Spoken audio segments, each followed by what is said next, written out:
Visiting U.S. Under-Secretary of State for Political Affairs Thomas Shannon praised Sri Lanka's reconciliation process, calling it an example for other countries around the world seeking peace and reconciliation. He made this statement during his policy address speech at the Lakshman Kadirgama Institute of International Relations and Strategic Studies today.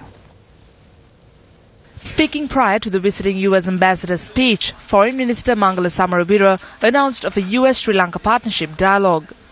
You could recall that Secretary Kerry, when he was here last May, announced that the United States and Sri Lanka will establish a partnership dialogue. In fact, at our discussions yesterday at the Republic Building, Ambassador Shannon and I decided that the partnership dialogue will be launched in Washington, D.C. on the 26th of February next year. This is a remarkable development in relations between our two countries that will institutionalize the renewal of our centuries-old friendship.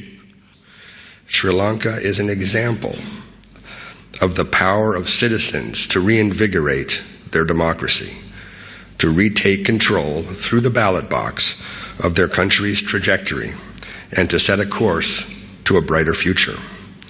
We now look to Sri Lanka to also provide inspiration to others around the world to show them how justice and compassion can overcome a difficult past and help create a stable and prosperous future and strengthen a nation's security, prosperity, and prestige. Your military has also demonstrated regional leadership.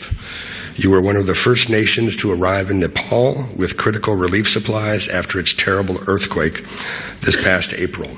The United States looks forward to working with Sri Lanka to help strengthen our abilities to provide humanitarian assistance and respond to natural disasters. As the resolution that we co-sponsored at the Human Rights Council stated, a credible accountability process for those most responsible for violations and abuses will safeguard the reputation of those, including within the military, who conducted themselves in an appropriate manner with honor and professionalism.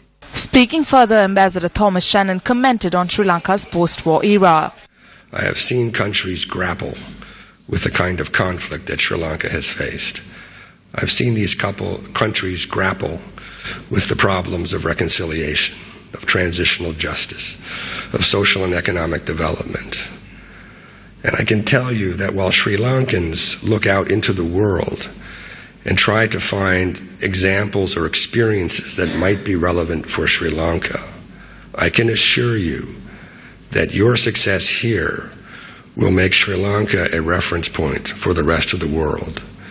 And for those countries that are facing conflict today, in the Middle East, in Africa, and elsewhere, as we get deeper into this century, when people look for a model of reconciliation, when people look for hope in dark moments, Sri Lanka will be the point of reference.